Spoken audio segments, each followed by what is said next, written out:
Hey everyone! I finished watching the next episode of Street Sharks Space Sharks. It's an okay one. Let's see, a lot happens at the beginning. Let's see, there's this astronaut up on like an asteroid or something. He's digging around and he finds this fossilized thing.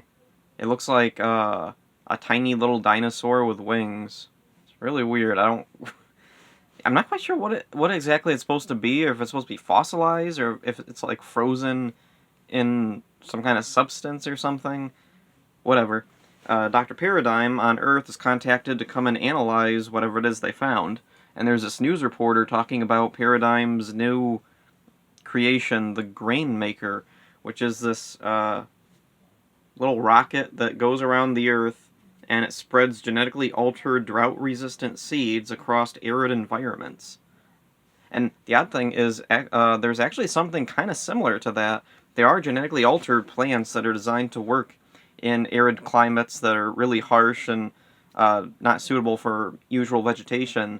And unfortunately, a lot of them are discouraged or outright banned due to fear mongering by people who exclusively push for organic food only. And it really hurts a lot of developing countries because they can't get access to things when they have a perfectly viable source of it.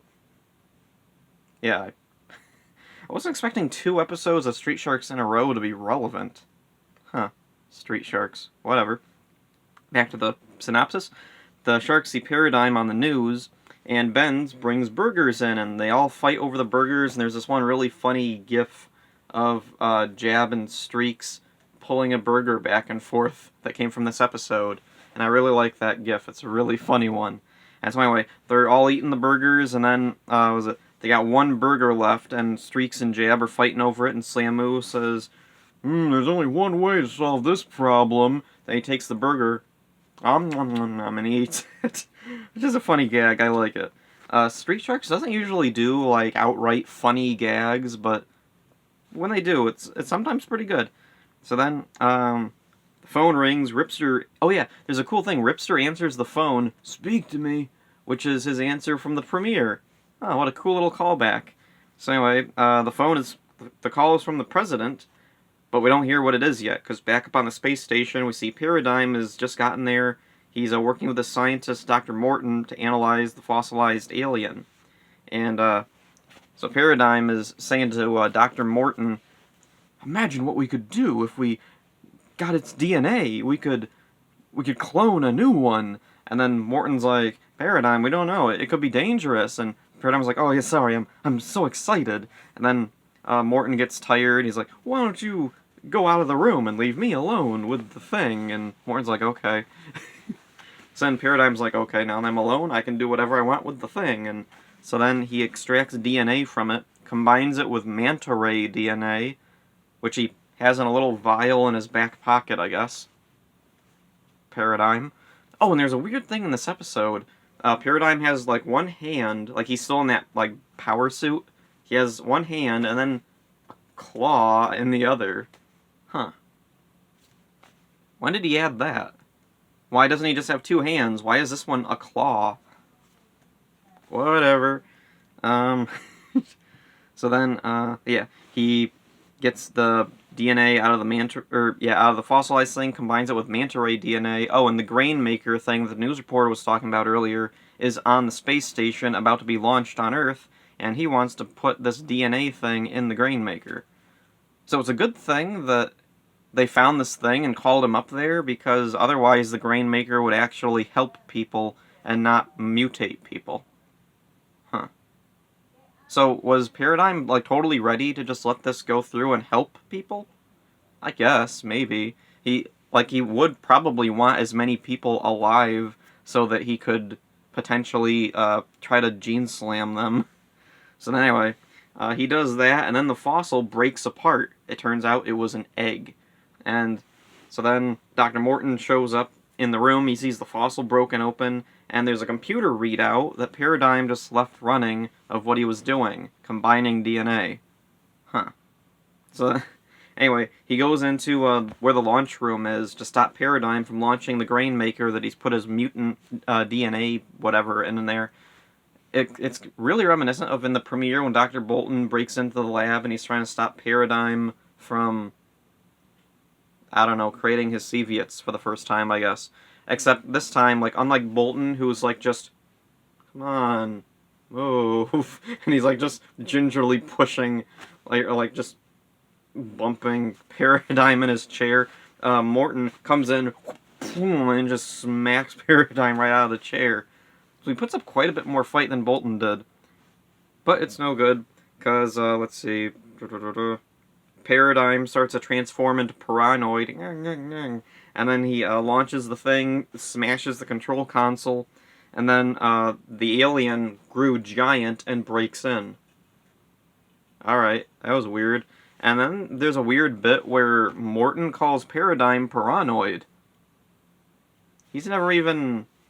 Has he even heard that term before? Like, and he didn't know Paradigm could turn into the big piranha monster thing. So anyway, the alien breaks in. Look what you've done, Paranoid! I don't know, I think maybe some of the writers just kind of were absent-minded when it came to what Paradigm's name was, or what the context of calling him Paranoid was, whatever. Back to the thing. The Sharks are down with the President, President Horn, and Horn gives them the secret space shuttle so they can go up and keep an eye on Paradigm, because he's pretty sure Paradigm's up to something. Smart guy. Up on the space station, Paradigm evacuates all the people on board and leaves Dr. Morton behind with the alien, who doesn't kill Morton. The alien just kind of leaves Morton alone, I guess. It's weird, because it's coming right for him. Commercial break. Paradigm's evacuating the station, leaves Morton behind, and, Alright, I guess I just didn't want to kill Morton for whatever reason, even though it was a violent monster. So, anyway, the Sharks, they make it up to the station. Oh, and Benz is along with them, because why not?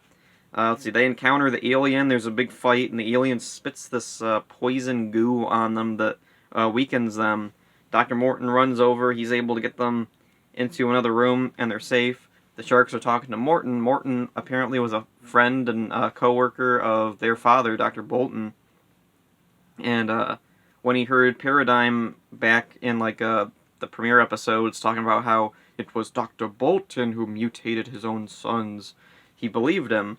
So anyway, he's like, oh yeah, sorry I believed all that, and then he's talking about, oh yeah, Paradigm broke the control console, and Benz is like, I can fix anything. He goes over, fixes it, and then, let's see, he's able to fix it enough so that Morton can get a message down to Mission Control on Earth and tell them, oh hey, Paradigm messed up the grain maker, but it's all fizzed out, and they don't know what's going on. Oh yeah, and Paradigm's made it back down to Earth.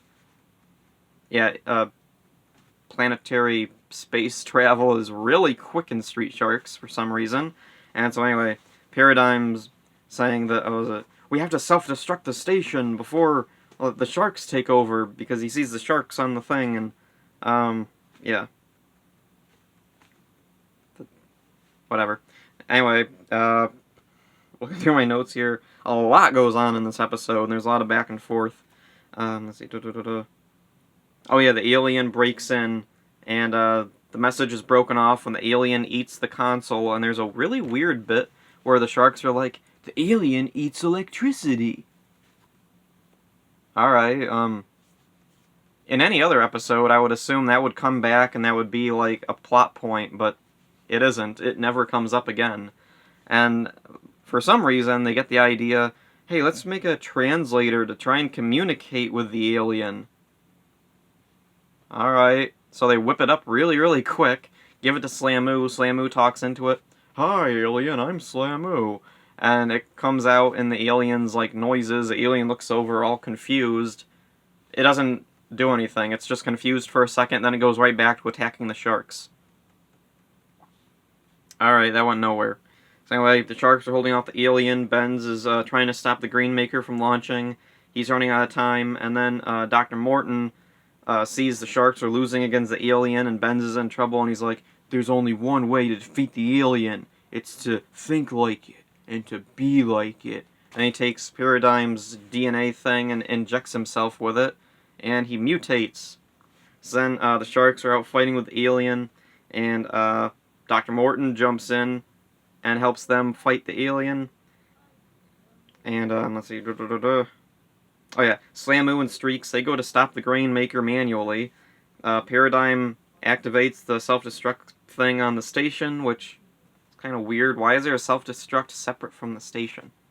I don't know. Whatever.